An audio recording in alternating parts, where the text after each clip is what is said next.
kita tentukan itu bertentangan atau tidak. Ya, contohnya begini, Abu Bakar menceritakan kepada B. Nah, tulisan dari Abu Bakar itu ya fakta bahwa Abu Bakar mengatakan Muhammad waktu itu puasa 6 hari gitu kan. Nah, dia mengatakan seperti ini, lalu disanadkan kepada B, misalnya itu siapa si Abdul ya, disanadkan ke Abdul. Abdul itu pas disanadkan itu berkisar waktu 35 tahun gitu loh. Sedangkan ya untuk contoh yang real aja nih ya, ketika saya ngomong sama apa yang saya omongin tadi tuh di live aja saya udah lupa. Bagaimana mungkin dalam waktu puluhan tahun saya sanadkan lagi ke C gitu loh. Ini kan sebetulnya ininya datanya ini apa sih lemah sekali gitu loh. Lemah, Dit, betul. Kamu pikirin aja, yang diomongkan orang 200 tahun sebelum ini kan hadis ini kan 200 tahun baru ada bermunculan hadis-hadis. Yang diomongkan 200 tahun yang lalu itu sampai ke kuping yang keberapa? Kelima, kadang bahkan keenam. Ini menceritakan tapi itu ya rentang waktunya tuh 200 tahun gitu loh. Bagaimana mungkin gitu loh? Iya. Nah, begini, bagaimana mungkin? Iya. Begini. Sebenarnya syarat itu tersambung, Mbak Uti, ya. Begini ya. Iya, tersambung ya. Benar. Tersambung dari mulut ke mulut, ya itu dari bagaimana mungkin, kecuali ada tulisannya ya. Misalnya Abu Bakar pertama kali ngomong, dia ngomong begitu ada ditulis hitam atas putih. Nah, hitam atas putih inilah yang tidak bisa berubah sampai kapanpun. Dia kasih lagi surat hitam atas putih kepada. Nah, kalau cuma kata-kata ya ampun, hilang dari pikiran orang ya hilang lah. Udah tua dia ya lupa lah. Orang saya 5 menit yang lalu anak saya ngomong apa, kejadian apa, saya juga udah lupa. Apalagi yang udah puluhan tahun saya ceritakan lagi. Enggak bisa kayaknya. Kalau menurut saya, enggak lemah. Lemah zaman dulu. Sebenarnya orang zaman dulu itu rajin menulis juga loh, berarti rajin menulis. Iya, tapi tidak ada catatan ya, Adit. Dan tidak ada catatan. Ya, tidak ada catatan. Tidak ada catatan. Tidak ada catatan. Semuanya dari mulut ke mulut. Itu yang namanya sanad. Nah, nanti Ibu Uti kalau berhadapan sama ahli hadis sekolahan juga sama Banti Uti, hati-hati loh. Nanti saya panggil teman saya ahli hadis nanti. Kenapa? Ya oke, mungkin saya sapa dulu ini teman-teman yang bergabung ini ya. Masa kita berdua aja ngomong sama Uti enak. Iya. Ya, tadi Bang Pio sudah pernah bergabung, beliau tadi nggak tahu sinyal atau gimana masuk lagi ya. Jadi silakan bergabung lagi Bang. Dan ada Bang Malianus, ini kayak Kristen ini. Selamat siang Bang. Ya, ini Muslim nih, Muslim. Oh Muslim. Ya, assalamualaikum warahmatullahi wabarakatuh. Halo Bang, bisa menanggapi pertanyaan ini. Assalamualaikum Pak Adit. Waalaikumsalam warahmatullahi wabarakatuh. Silaturahmi di ke channel baru pertama kali. Mudah-mudahan berkembang dan dengan niat yang tulus. Amin ya rabbal alamin. Mbak Uti, apa kabar Mbak Uti? Sehat ya? Selamat yang lain juga Kak. Ya, doakan saya ini ya, walaupun lawan debat, tapi kalau lawan debatnya sakit doakanlah ya kan, tulus aja. Oh iya dong. Mudah-mudahan sehat selalu. Batuk nih Pak, lagi masalah batuk. Dijaga kesehatannya lagi masih pandemi ini. Iya. Suara kecil ya? Kecil ya Pak? Nah, bagus sih suaranya. Bagus ya. Siap. Pak Mulyana ini mau mungkin mau dijawab pertanyaan Bang Uti tadi karena saya tidak mampu jawab ya masalah hadis ini karena saya ini ya terlalu masalah. Silakan Bang.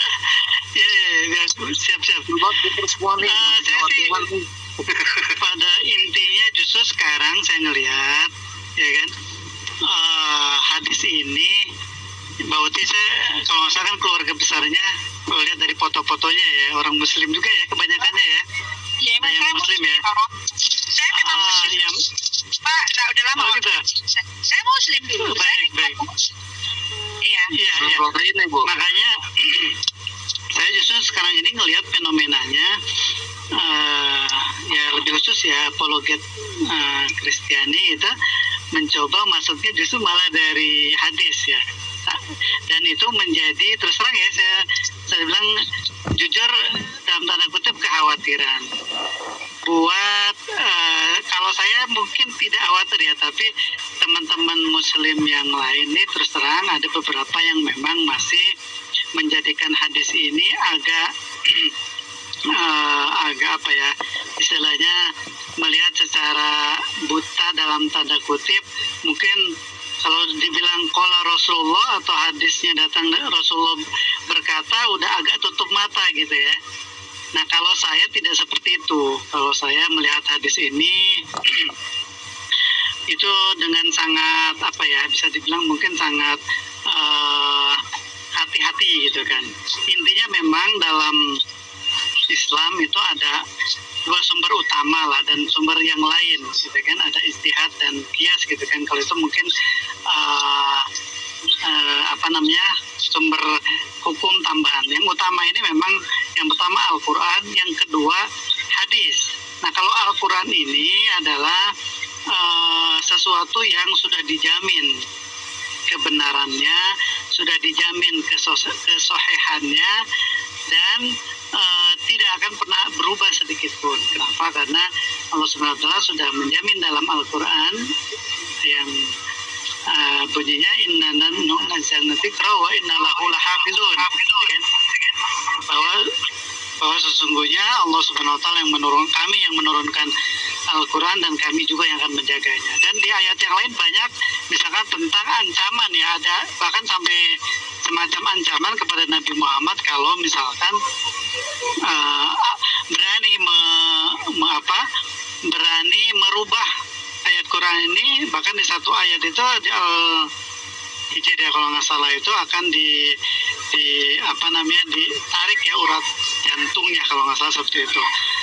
Nah ini ancaman-ancaman seperti ini membuktikan bahwa tidak mungkin lah, dan sampai saat ini saya belum pernah menemukan ada Al-Quran versi lain, walaupun klaim sih banyak gitu kan, tapi buktinya belum saya temukan.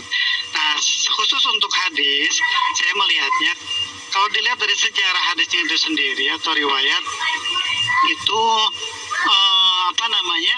dia baru ada setelah 150 tahun ke atas setelah Nabi Muhammad meninggal. Artinya kalau pada masanya itu pada masa tabi'in.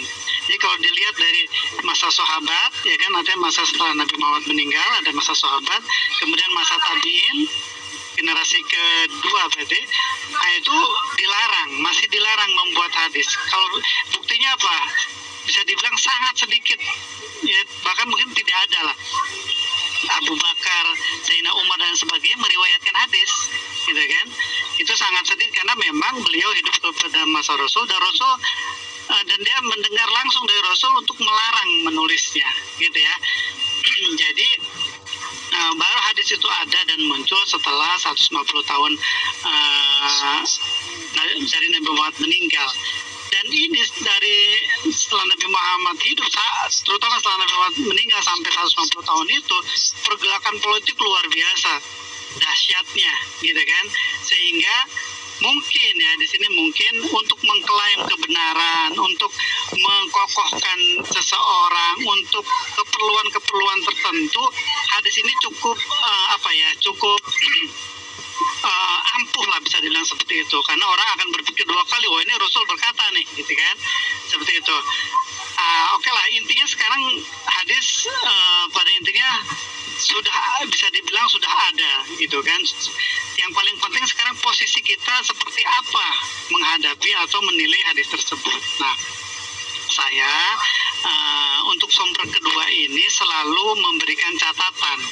Artinya ketika misalkan kita menemukan hadis atau disodorkan hadis dan lain sebagainya, itu saya akan melihat hadis ini, pertama saya langsung melihat dari matannya atau maknanya ya kan. Saya tidak melihat ke sanadnya, urutan sanadnya, mata rantai sanadnya, siapa pembawanya. Kenapa? Karena itu yang lebih penting gitu kan. Kalau misalkan maknanya sama atau senada dengan Al-Quran, nah itu kita terima gitu kan. Tapi kalau misalkan maknanya bertolak belakang dengan Al-Quran, apalagi melecehkan, apakah itu melecehkan Al-Quran, melecehkan para nabi dan lain sebagainya, itu saya lebih baik membuang lah gitu kan, membuang hadis tersebut daripada saya harus melecehkan Al-Quran. Mungkin seperti apa sih contohnya kan gitu ya, kadang-kadang contohnya seperti apa sih hadis yang senada dengan Al-Quran kemudian kita bisa terima, kemudian yang tidak senada itu seperti apa misalkan. saya sering contohkan misalkan yang tidak senada dulu deh, banyak sebenarnya ya. Contoh misalkan tentang para nabi.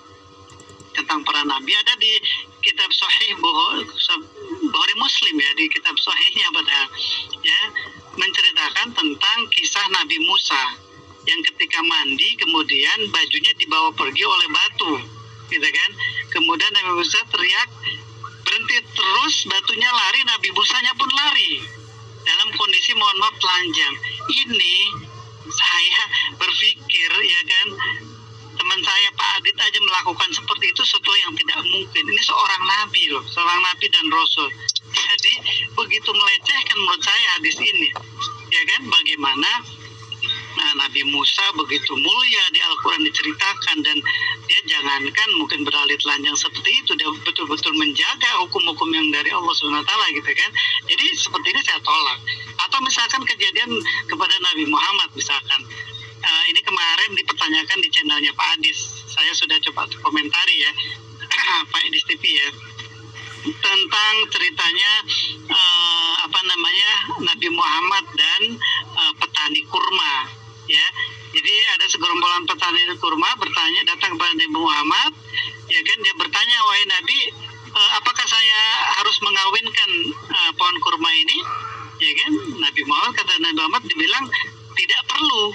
Saya agak lupa ininya ya redaksi, tapi intinya dia bilang tidak perlu, artinya tidak perlu dikawinkan. Akhirnya karena pulang, kemudian sampai masa waktu yang bertani ternyata gagal. Akhirnya balik lagi ke si petani ke Nabi Muhammad, wahai Nabi, kok ini tidak berbuah, gagal, istilahkan gagal panen.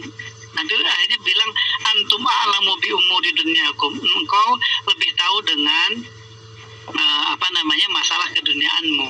Artinya apa? Di sini berarti Nabi mengatakan sesuatu dengan tidak benar dan tidak salah. Ya kan, hadis itu seakan-akan mempunyai makna seperti itu. Nah, saya tanggapi atau saya jawab, hadis ini sudah dipastikan saya meyakini palsu. Kenapa? Ya kan, karena tidak sesuai dengan ayat Al-Quran. Al-Quran yang mana? Di Al-Quran, atau sebelum itu saya bilang bahwa Nabi ini adalah orang yang paling paham terhadap Al-Quran, karena beliau yang menerimanya dan mengajarkannya kembali, gitu kan. Di Al-Quran itu disebutkan banyak sekali ayat yang menjelaskan tentang Allah menciptakan sesuatu secara berpasang-pasangan. Ini hasil riset para ilmuwan sudah menyatakan bahwa memang di dunia ini baik tumbuhan, hewan, apalagi manusia, semua berpasangan. Bahkan atom pun yang paling terkecil ternyata ada pasangannya, ada, lupa istilahnya, ya kan, ada lupa lah, intinya dia juga harus berpasangan, ya kan. Nah, di sini Nabi sebagai penerima wahyu Al-Quran, ya kan, itu tidak mungkin memahami ayat ini. Artinya beliau sangat mustahil mengatakan tidak harus dikawinkan, apalagi Nabi seorang yang lahir di Mekah, di Jazirah Arab, yang terbiasa dengan hal seperti itu, gitu kan. Jadi perkataan tentang tidak boleh kawinkan ini sangat tidak mungkin. Itu contoh misalkan tidak senada dengan Al-Quran. Al-Quran secara otomatis sudah membantahnya.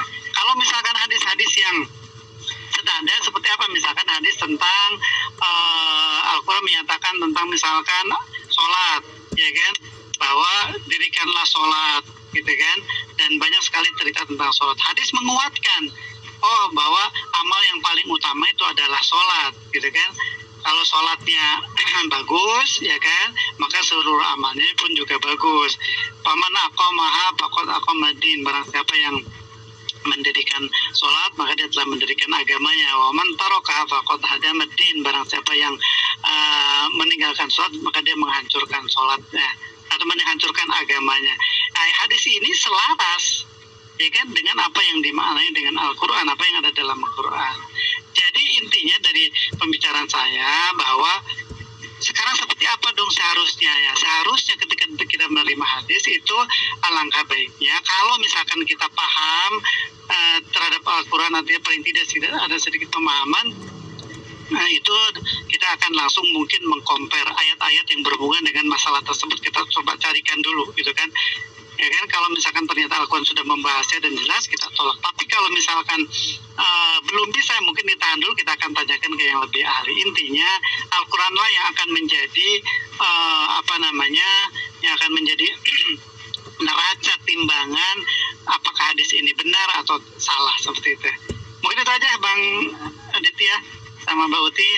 Silakan kalau ada yang menanggapi. Terima kasih sebelumnya. Oke, pemaparan yang sangat menarik sekali. Semoga Mbak Uti bisa tercerahkan ya. Soalnya saya juga tidak mampu menjawab seperti itu Mbak Uti. Tapi paling tidak sudah dijawab. Ya, jadi Pak, Bapak mengatakan kalau ada hadis-hadis yang tidak bertentangan dengan Al-Quran, maka itu adalah hadis yang sahih. Pertanyaan saya, ketika itu tidak lagi bertentangan dengan Al-Quran, ngapain harus ada hadis, Pak? Kan sudah sempurna. Untuk apa harus ada hadis gitu loh? Kalau memang hadis yang sahih itu tidak bertentangan, buat apa lagi? Gitu. Justru yang setahu saya hadis-hadis itu dia memberikan keterangan untuk ayat-ayat Al-Quran yang dirasa perlu ditafsirkan, kan ayat-ayat itu kebingungan jadi ditafsir. Ini saya tidak setuju jika Bapak mengatakan itu. Tetapi saya udah ini ya Pak ya, saya udah ngantuk sekali. Saya minum obat batuk, jadi saya ngantuk. Sekarang saya nggak mampu lagi. Nanti saya balik ya. Ini aja ya. Ya, silakan Pak Stephen aja. Ketemu lagi Mbak Uti. Terima kasih banyak. Istirahat aja Mbak Uti. Iya, kan saya mau tidur ya. Terima kasih Tuhan berkati. Ya. Sama-sama. Iya, jadi Bang Adit saya lihat sekarang tuh memang hadis ini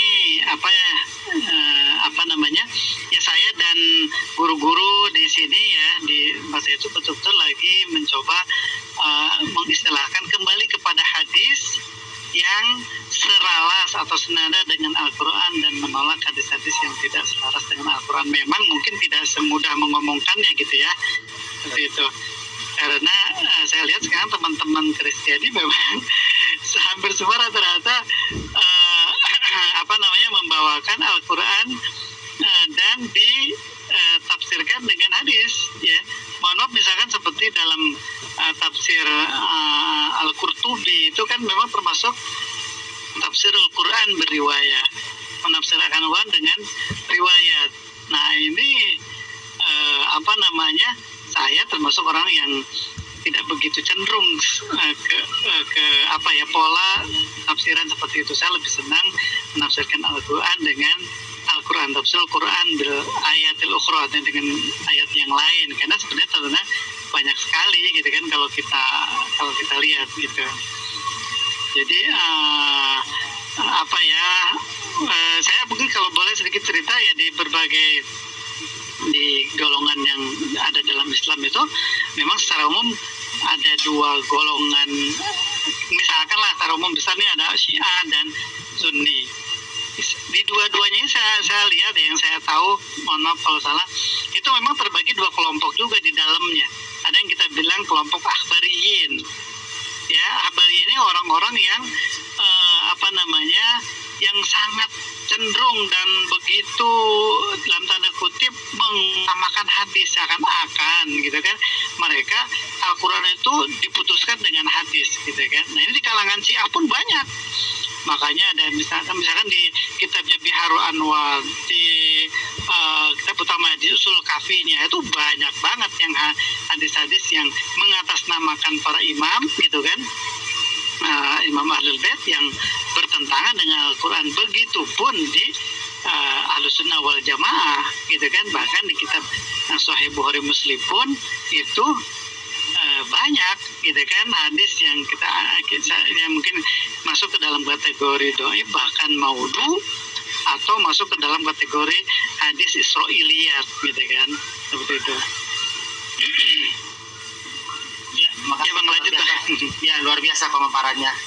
Ini kayaknya Bang Stephen ini udah tahu beliau ini, soalnya beliau ini Kristen Kejawen katanya. Nah, ini mau nyerempet ke Islam kalau Kejawen ini. Tapi Bang Stephen ini belum menemukan hidayah ini. Beliau tapi kayaknya hatinya bersih ini. Biasanya kalau orang ajak hatinya bersih itu paling mudah mendapat hidayah. Karena tidak mungkin Allah itu akan memberi hidayah kepada orang-orang yang fasik gitu. Artinya ketika orang itu sudah mengerti suatu kebenaran, terus dia tolak, maka Allah itu akan menghukum dia itu dengan cara tidak ditambah kesesatannya. Karena apa? Itu sebagai hukuman. Surat tahu itu benar tapi tidak diterima, ya maka dihukum ya. Ditambah kesesatannya, itu jangan salahkan Tuhan. Karena memang di perjanjian lama juga ya Bani Amalek ditumpas ya karena keingkarannya kan. Karena mereka menyekutukan Tuhan dan itu hak prerogatifnya Tuhan. Jadi bagaimana ini Mas Stephen, mumpung ada abang saya ini sama Lilianus ini, mungkin Mas Stephen mau diskusi, silakan Bang. Monggo, tentang apa? Tapi kalau saya itu menyikapinya kok dari sudut filosofis gitu. Karena kalau terjadi misinterpretasi ya saya sudah nggak pakai metode itu. Seperti tentang tadi melecehkan kalimat, melecehkan Al-Quran. Terus saya renungan saya itu malah lebih dalam lagi. Kenapa saya tidak boleh melecehkan Al-Quran? Saya memandang Al-Quran itu bukan apa, karena siapa akan lain kan Dik. Monggo dilanjut dalam ini Dik. Kira-kira Bang Pak Stephen bisa menanggapi nggak? mohon maaf, agak lebih spesifik kali ya. Mohon maaf, saya masih belum menangkap Pak. Mohon maaf karena kalau pertanyaannya umum kemungkinan jawabannya ntar takutnya nggak mengena ya, atau nggak spesifik juga gitu kan, atau jawabannya bisa panjang juga seperti itu. Pak Stephen mungkin ada Betul sekali. bisa Lebih spesifik maksudnya ya pertanyaan itu. Jadi nggak menjadikan polemik. Oke. Pertanyaan saya ringkas saja. Menurut panjenengan, Al-Quran itu kekal atau enggak Dik? Itu dulu. Nanti kita bisa tahu. Bang Adit, silakan. Al-Quran itu kekal nggak ya? Jelas kalau kita merujuk kepada Al-Quran surat Al-Baqarah ya, saya juga lupa tepat ayatnya di ayat berapa ya, itu mengatakan bahwasanya sekiranya Al-Quran bukan dari sisi Allah, tentu kamu akan mendapat pertentangan yang banyak. Itu satu. Terus yang kedua juga dikatakan di Al-Baqarah ya, kalau saya tidak salah, bahwasanya sesungguhnya Allah yang menurunkan Al-Quran dan Allah pula yang akan menjaganya. Berarti di sini sudah jelas bahwasanya Al-Quran itu ya kekal selama-lamanya sampai akhir sampai kiamat nanti. Itu janji Allah dan bukan perkataan saya, dan itu jaminan dari Allah juga bahwasanya Al-Quran itu akan dijaga gitu. Nah, bagaimana cara menjaganya? Ya tentu melalui umatnya. Kita ambil contoh misalkan di daerah saya ini, tepatnya di daerah Lombok ya, kebetulan saya di Sumbawa ya, ada anak kecil yang namanya Naja ya, dan dia itu bukan isapan jempol sudah melalang buana sampai ke Malaysia, bahkan masuk di stasiun televisi nasional di Indonesia ini kan. Itu ditampilkan Naja itu sebagaimana bahwasanya Naja itu bisa menghafal keseluruhan Al-Quran dan bisa mengerti artinya dan tahu posisi letak-letak ayatnya. Padahal Naja ini masih berusia kalau tidak salah di bawah 15 tahun ya umurnya sekarang ya. Dan itu beliau lahir itu ya beliau lahir itu kurang beruntung. Istilah maksud saya ini, saya juga tidak tega mengucapkan ya bahwasanya beliau itu lahir agak cacat sedikit gitu. Tetapi oleh Allah itu diberi kelebihan, dengan kekurangannya tadi beliau itu bisa menghafal Al-Quran dan seluruhnya, bahkan sekaligus artinya dan letak-letak posisi ayat itu bisa dihafal. Itu merupakan suatu mujizat Allah, ya kan? Bahwasanya Allah itu menunjukkan bagaimana untuk meyakinkan manusia itu bahwa Al-Quran itu akan dijaga sampai kiamat nanti. Saya rasa seperti itu aja sih jawaban saya ya, berdasarkan Al-Quran tadi dan bukti-bukti yang ada di zaman modern seperti itu. Nah, contohnya adik Najah tadi. Demikian Bang Lianus. Ya, baik. Ya, saya menambahkan mungkin ya, Pak. Apa namanya? Pertanyaannya sih walaupun saya agak kok kayak pertanyaan dalam masalah ilmu kalam ya. Maksudnya kan kalau dulu kita lagi zaman kuliah nih ada istilah ini Al-Quran ini istilahnya abadi atau enggak, atau makhluk, Al-Quran ini makhluk atau kholik ya, biasanya seperti itu ya. Agak-agak gitu kan, agak kok kayak pertanyaan itu. Tapi mudah-mudahan sih mungkin bukan ke situ maksudnya ya. Tadi kan pertanyaannya abadi Al-Quran ini itu ya abadi dalam arti memang kalau nggak salah adanya di riwayat ya, bahwa Al-Quran itu akan hilang ketika terjadi kiamat gitu kan. Jadi kalau nggak salah ada juga dalam Al-Quran, tapi harus saya tarikan dulu ya, artinya bahwa ketika hari kiamat itu datang maka Al-Quran itu akan hilang. Jadi akan cuman hanya ibaratnya kitabnya aja lah gitu kan, sedangkan teksnya tuh udah nggak ada seperti itu. Abadi sampai hari kiamat ya. Tapi yang paling mungkin saya pingin sampaikan itu misalkan gini deh, yang saya sampaikan itu malah mungkin walaupun agak menyimpang mungkin jawabannya, kenapa sih Al-Quran itu kita bilang kalau orang Islam menyebutnya sebagai mukjizat ya, mukjizat terbesar Nabi Muhammad di antara mukjizat yang lain ya kan. Mukjizat yang lain biasanya kita kenal pernah membelah bulan ya, kemudian termasuk juga Isra Mi'raj, termasuk juga mukjizat. Nah, yang terbesar itu adalah Al-Quran. Kenapa kok Al-Quran ini mukjizat terbesar? Nah, karena kita tahu bahwa Nabi Muhammad itu adalah khatamun nabiyyin, sebagai penutup para nabi, maka mukjizatnya ini harus yang yang berkelanjutan. Setelah nabinya nggak ada, mukjizatnya tetap ada karena tidak ada nabi lagi berikutnya gitu kan. Sedangkan nabi-nabi yang lain itu memiliki mukjizat yang disesuaikan dengan zaman itu, dan ketika nabinya nggak ada, mukjizatnya juga nggak ada. Makanya kenapa misalkan ya dalam pemahaman saya Alkitab bukan termasuk mukjizat, karena memang sebenarnya akan disempurnakan pada akhirnya dengan kitab sesudahnya, karena bukan penutup gitu kan. Makanya Al-Quran banyak sekali menjelaskan tentang bahwa Al-Quran akan menyempurnakan ada kitab-kitab sebelumnya itu banyaklah ayatnya gitu kan. Jadi Al-Quran ini adalah kitab mukjizat gitu kan, yang walaupun nabinya sudah tidak ada, tapi Al-Qurannya akan tetap ada sampai hari kiamat. Jadi abadi sampai hari kiamat. Mungkin itu dulu Pak Stefan, silakan kalau ada yang mau dikomentari. Wallahu a'lam. Terima kasih argumennya, betul. Mestinya saya tadi kerucutkan betul. Itu panjenengan bicara tentang sisi itu ya, Dik ya. Saya memahami itu semua. Tadi kan berangkat dari itu dengan pertanyaan saya kembangkan boleh ya, Dik ya. Dengan saya mengembangkan dengan argumen Anda. Tidak apa-apa ya, kita saling diskusi ya. Iya. Menurut panjenengan, Dik, kedudukan Al-Quran dan Rasulullah Muhammad itu mulia mana, Dik? Itu. Pertanyaannya simpel tapi cukup berat ya. Dalam sorry loh ya, ini enggak ngetes loh, saya tetap apapun yang Anda berikan saya terima. Betul ya, enggak saya sangkal gitu loh. Apapun yang Anda utarakan. Dengan yang apa yang saya tahu ya. Betul.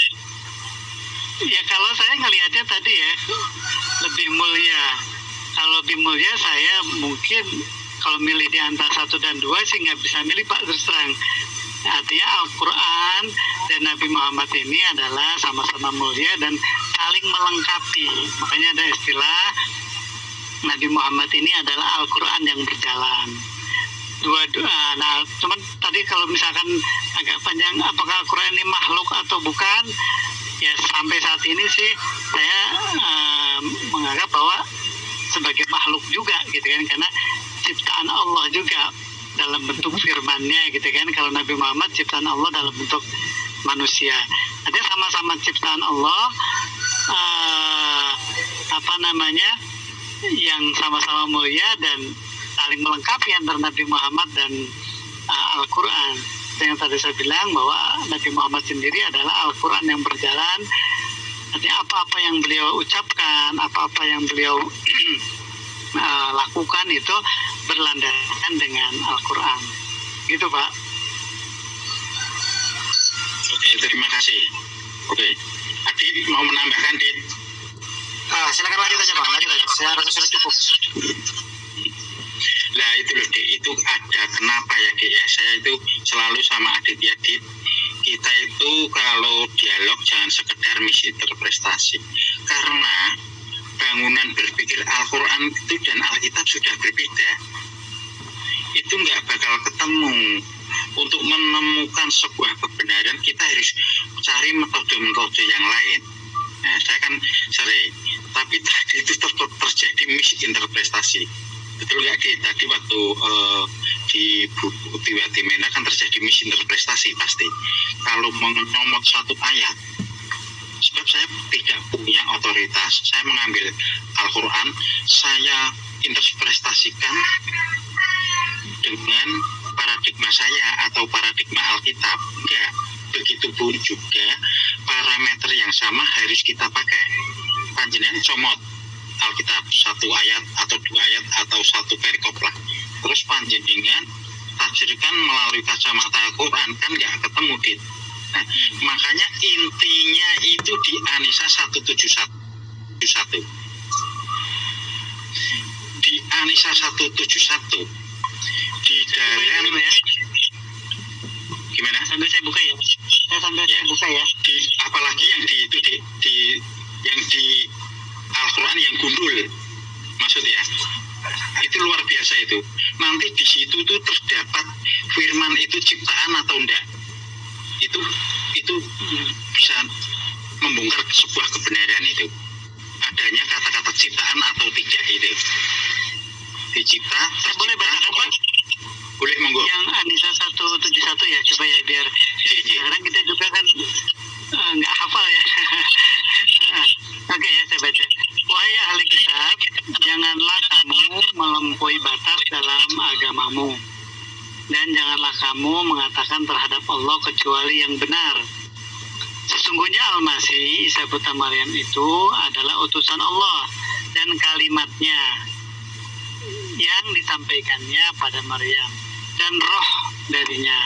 Maka berimanlah kamu kepada Allah dan Rasul-Nya, dan janganlah kamu mengatakan tiga. Berhentilah, lebih baik bagimu. Sesungguhnya Allah Tuhan yang Maha Esa, Maha Suci Allah dari mempunyai anak. Segala di langit dan di bumi adalah kepunyaannya. Cukup Allah menjadi pemelihara. Baik Pak.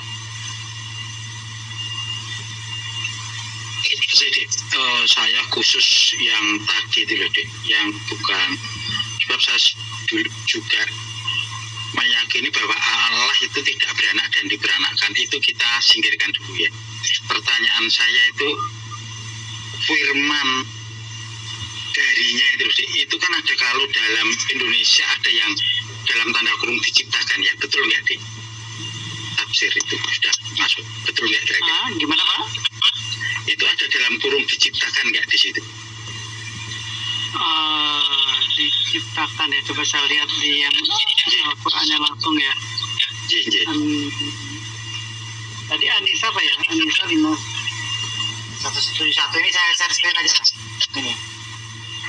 Nah ini. Jadi di situ kan kalamullah, perkataan Allah gitu. Jadi tidak yang salah menciptakan. Yang namanya diciptakan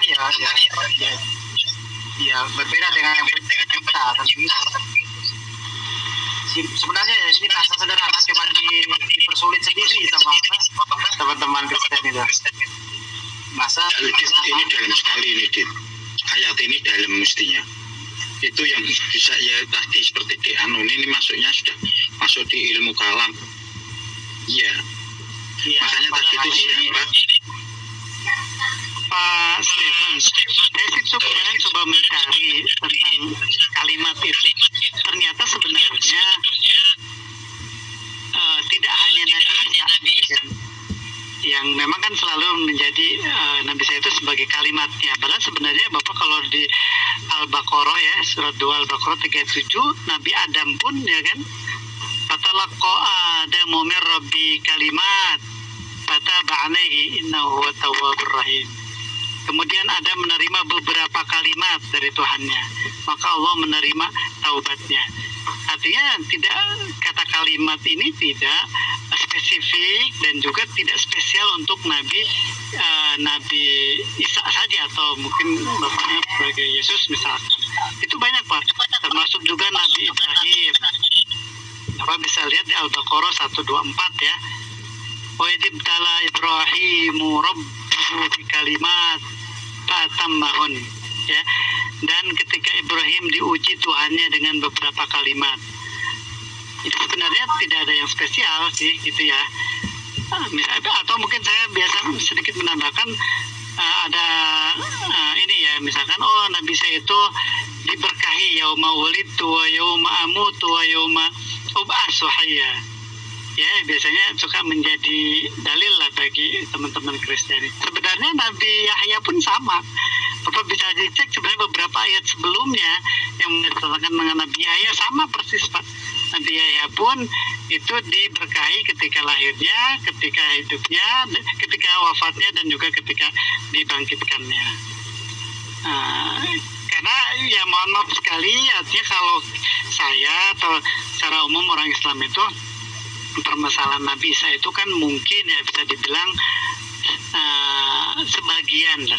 Kalau kita runut ayatnya kan mungkin hanya 100 ayat dari 6.600 sekian ayat kan mungkin cuma hanya berapa persen gitu ya kan. Karena kita menganggap bahwa seperti yang Allah sampaikan, inna masalah Isa indallahi kamasali Adam misalkan.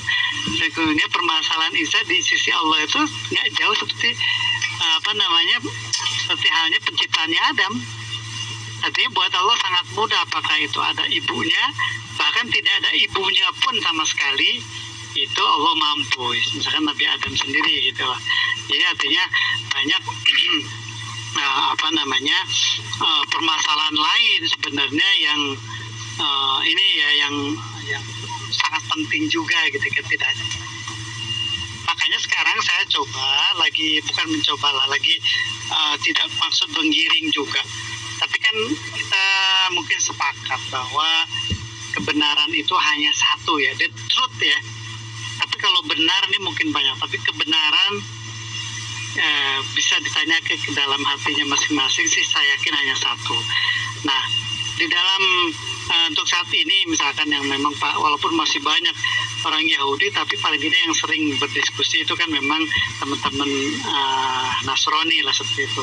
Artinya dalam diskusi secara tidak langsung biasanya mengcompare antara Al-Quran dan Alkitab. Nah, justru saya senang sekali. Nah, kenapa misalkan saya begitu mengagungkan Al-Quran?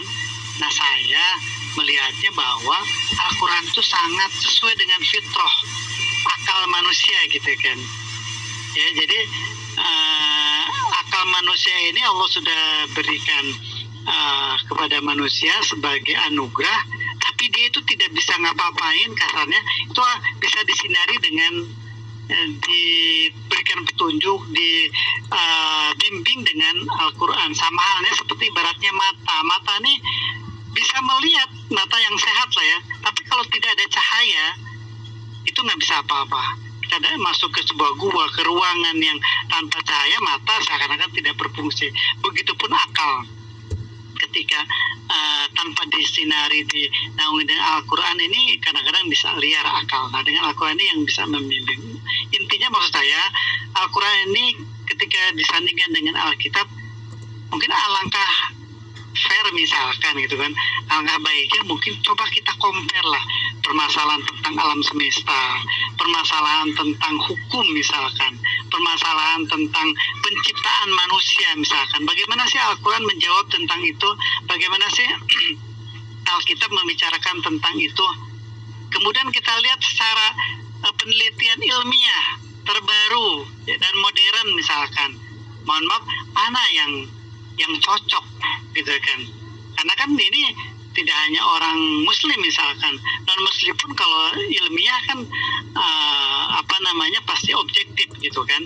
Nah, itu gimana? Misalkan saya ambil contoh tentang penciptaan manusia, bagaimana perkembangan embrio manusia ya, itu begitu Al-Quran begitu jelas menjelaskannya, menceritakannya. Bagaimana Al-Quran diciptakan dari saripati tanah. ya setelah sperma membuahi sel telur, maka akan menempel, melekat pada dinding rahim. Ya, dinding rahim itu di Al-Quran bilangnya dalam sesuatu tempat yang kuat, ya kan. Kemudian setelah itu menjadi segumpal darah, setelah segumpal darah menjadi segumpal daging, setelah itu diberikan tulang, gitu kan, dan disempurnakan pada akhirnya. Ini setahu saya sampai saat ini penelitian ilmiah sama. Bahkan mungkin para peneliti, ya saya pernah membaca itu begitu terkagum-kagum dan kaget, ternyata 1400 tahun Al-Quran sudah menjelaskan, dan ini menjadi jawaban juga dan bukti bahwa tidak mungkin Al-Quran ini ucapan dan buatan dari Nabi Muhammad atau orang-orang lain selain daripada Allah. Dan masih banyak lagi gitu loh, hal-hal yang lain. Tapi di Alkitab saya masih coba mencari juga tentang penciptaan manusia gitu kan. Mungkin seperti itu Pak Stephen. Saya artinya ketika seperti itu kayaknya lebih enak gitu kan. Jadi mungkin pencarian kebenarannya ini lebih cepat lah, bisa dibilang seperti itu. Silakan Pak. Oke, saya paham itu. Iya. Oke, terima kasih argumennya. Kadang-kadang, ya ini sekedar saran ya, Dek. Kita itu harusnya ke next-nya sekalian, Dek. Next artinya itu yang levelnya sekalian yang atas gitu loh. Maksudnya apa ya yang diselidiki dan diteliti para nabi itu tadi yang Anda aturkan tuh